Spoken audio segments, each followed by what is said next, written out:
నమస్తే masters. PMC శ్రీగిజ భగవద్గీతలో 11వ అధ్యాయం విశ్వరూప సందర్శన యోగం విందాం.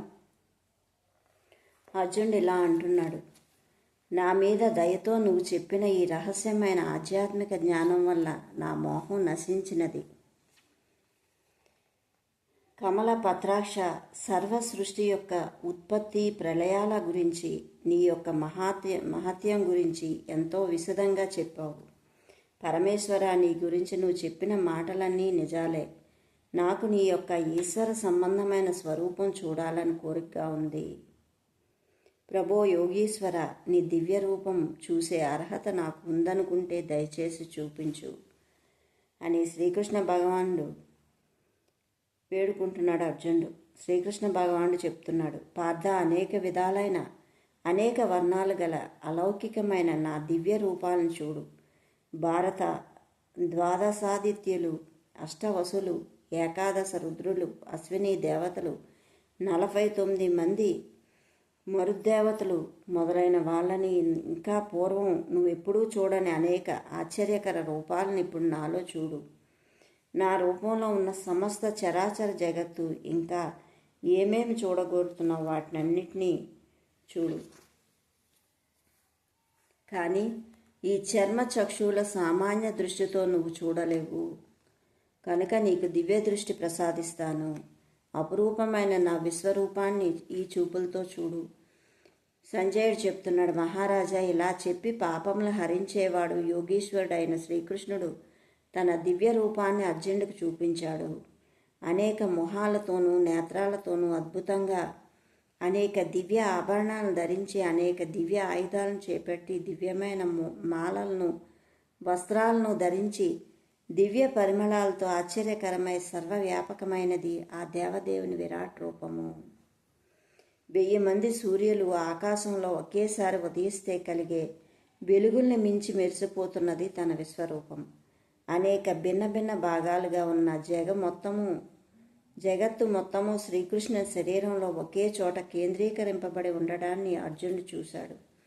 ఆశ్చర్యంతోని ఆనందంతోని అర్జునుడు రోమాంచితుడై 2 చేతులు జోడించి శిరసా నమస్కరించాడు.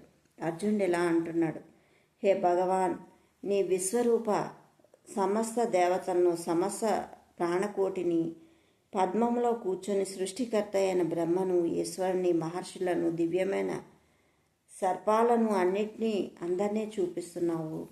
హే జగన్నాథ, ఎటు నుంచి చూసినా సరే లెక్కలేనని చేతులు, ఉదరాలు, మొహాలు, నేత్రాలు కలిగిన నీ విశ్వరూపాన్ని సందర్శించగలుగుతున్నాను. దాని యొక్క ఆది మధ్య అంశాలను తెలుసుకోలేకపోతున్నాను.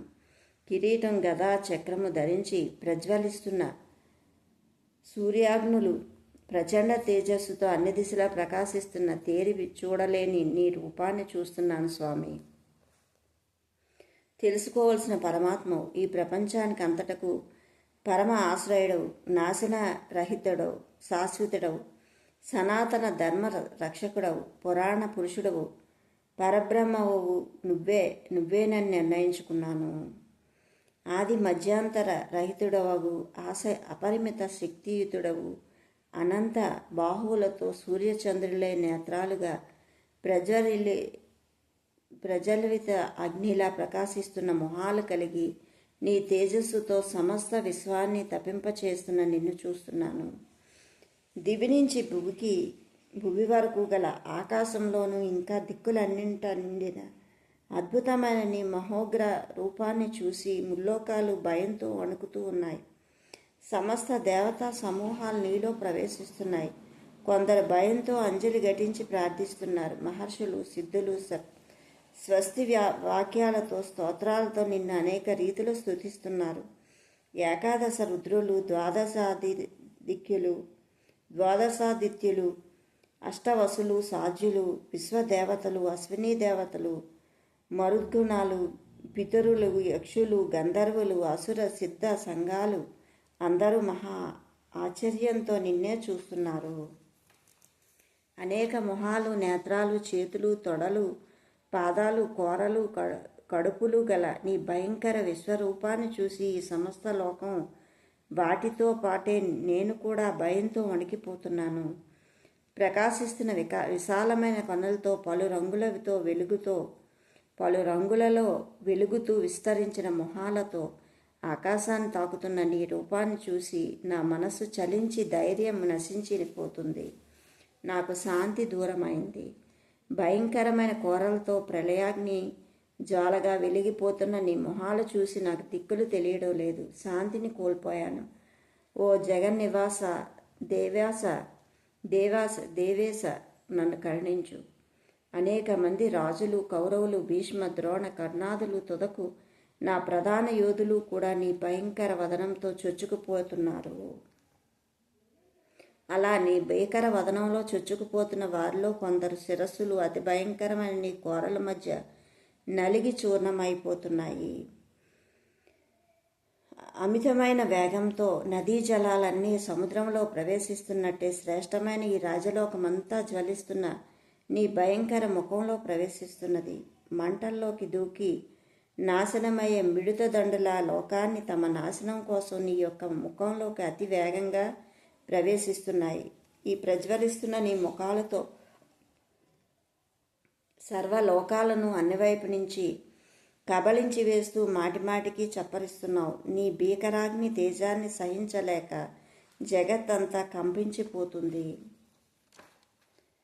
ఓ దేవదేవ, నీకు నమస్కరిస్తున్నాను. ఇంతటి భయంకర స్వరూపుడవైన నువ్వెవరో దయచేసి వివరించి తెలియచేయి. నీ ప్రవర్తనకు నేను గ్రహించలేకపోతున్నాను అన్నాడు అర్జునుడు. అప్పుడు శ్రీకృష్ణ భగవాన్ చెప్తున్నాడు, ఈ సర్వలోకాలను లయం చేసే కాలస్వరూపుడు నేను. ప్రస్తుతం సంహారాన్ని పూనుకొని ఉన్నాను. ఇప్పుడు నువ్వు యుద్ధం చేయడం మానివేసినా సరే ప్రతిపక్షంలో ఏ వీరుడు కూడా మిగలడం అనేది అసంభవం.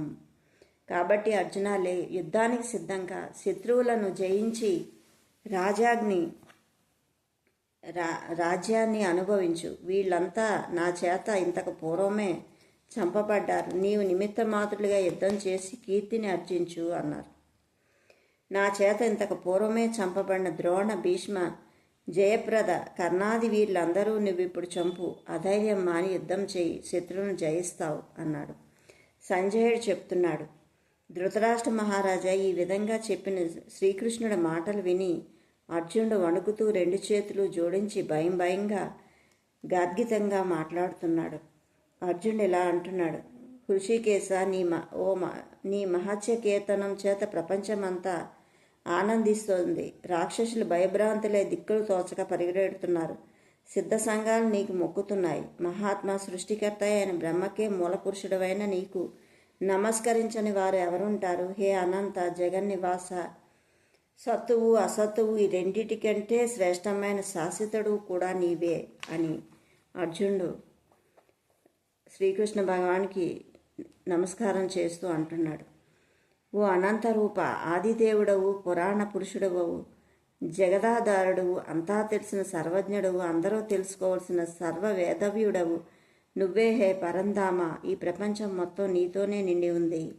యముడు, వాయువు, అగ్ని, వరుడు, చంద్రుడు, ప్రజాపతి, బ్రహ్మ నువ్వే. బ్రహ్మను కన్న తండ్రిని కూడా నువ్వే. అటువంటి నీకు అనేక నమస్కారాలు, తిరిగి నమస్కారాలని తెలియచేశారు.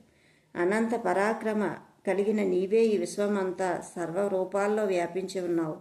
సర్వవ్యాపకుడైన నీకు ఎదురు నుండి, వెనుక నుండి, అన్ని వైపుల నుండి నమస్కరిస్తున్నాను. నీ మహిమను గుర్తించలేక మిత్రులుగా తలచి ప్రేమ వలన పొరపాటు పడనో, చనువుతోనో కృష్ణ, యాదవ, సఖ అంటూ నేను చాలా మామూలుగా పిలిచేవాడిని. ఆహార విహార శయ్య ఆసనాదుల్లో కానీ, ఏకాంతంలో కానీ, అందరి ఎదుట కానీ, ఎగతాళిగా కానీ, నిన్ను తిరస్కరించినా కానీ నీతో పరిహారాలు ఆడినందుకు నన్ను క్షమించు స్వామి. సాటిలేని ప్రభావం కలిగిన నువ్వు ఈ జగత్తుకు తండ్రివి, పూజనీయుడివి, గురువువు, సర్వశ్రేష్ఠుడవు. ముల్లోకాలలోనూ నీకు సమానమైన వాడెవరూ లేరు. ఇక నీకంటే అధికులు ఎవరుంటారు? కనుకనే నీకు సాష్టాంగ ప్రమాణం చేస్తున్నాను. తండ్రి కుమారుని, మిత్రుణ్ణి, ప్రియుణ్ణి, ప్రియురాల్ని తప్పులు మన్నించి క్షమించినట్టుగా నన్ను అనుగ్రహించి ప్రసన్నుడుగా కా స్వామి అన్నాడు. పూర్వం ఎప్పుడూ విని ఎరుగని ఓ అద్భుత దృశ్యాన్ని చూసి భయంతో నా మనసు కలవరపడుతుంది. ఓ దేవాది దేవ, దయచేసి నీ పూర్వ రూపాన్ని పొంది నన్ను అనుగ్రహించు. కిరీటము గదా చక్రము ధరించిన నీ పూర్వ రూపాన్ని చూడగోరుతున్నాను. కాబట్టి ఓ విశ్వరూప, సహస్రబాహో, చతుర్భుజ రూపాన్నే ధరించు. అప్పుడు శ్రీకృష్ణుడు చెప్తున్నారు, అర్జున, నీ మీద కరుణతో నా యోగశక్తి ప్రభావం చేత అనంత తేజోభరితమైన అర్ధంతాలు లేని విశ్వరూపాన్ని నీకు చూపించాను. ఇంతవరకు నా విశ్వరూపం నువ్వు తప్ప ఇంకెవరూ చూడలేదు. కురువీర, వేదాలు చదివిన, శత్రువులు చేసిన, కర్మలను ఆచరించిన, దానాలు చేసి, దారుణ తపస్సులే చేసిన ఈ లోకంలో నువ్వు తప్ప ఇతరులు ఎవరూ నా రూపాన్ని మాత్రం చూడలేకపోయారు. అర్జున, నన్ను భయంకర రూపంలో చూసి నువ్వు భయపడవద్దు. నీకు భయం కలిగించినది, ప్రేమ కలిగించింది అయినా ఈ పూర్వరూపంలోనే మళ్ళీ మళ్ళీ నన్ను చూడు. సంజయుడు చెప్తున్నాడు. ధృతరాష్ట్ర ఈ విధంగా చెప్పి మహాత్ముడైన శ్రీకృష్ణుడు చతుర్భుజ రూపాన్ని, తర్వాత సౌమ్యమైన తన సాధారణ రూపాన్ని కనిపించి భయపడుతున్న అర్జున్ని ఓదార్చాడు. అర్జునుడు ఇలా అంటున్నాడు, జనార్దన, ఓ సౌమ్య మానవ రూపం చూస్తుంటే నాకు కాస్త స్థిమితంగా ఉంది, నా మనసు కుదుటపడింది అని శ్రీకృష్ణుడు చెప్తున్నారు. అర్జున, నీవు చూపిన ఈ విశ్వరూప సందర్శనం దుర్లభమైంది. దీనికోసం దేవతలు కూడా ఎల్లప్పుడూ నిరీక్షిస్తూ ఉంటారు. నీకు కలిగిన ఈ విశ్వరూప దర్శనం వేదాలు చదివినా, దానాలు చేసినా, యజ్ఞాలు చేసినా, తపస్సు చేసినా కూడా దొరకదు. అర్జున, అనన్యమైన భక్తి ఒక్కటే నన్ను తెలుసుకొని చూసి నాతో ఏకత్వ స్థితిని పొందడానికి సాధనం. కాబట్టి అర్జున, నా కోసమే కర్మలు చేస్తూ నన్నే నమ్మి నా మీద భక్తి కలిగి ఏ ప్రాణికైనా వైరం లేకుండా ప్రాపంచిక విషయాల పట్ల ఆసక్తి వదిలి నిస్సంగుడైన అనన్య భక్తియుక్తుడు మాత్రమే నన్ను పొందగలడు అని శ్రీకృష్ణ వారు తెలియచేశారు. Okay masters, like, share, subscribe. Thank you.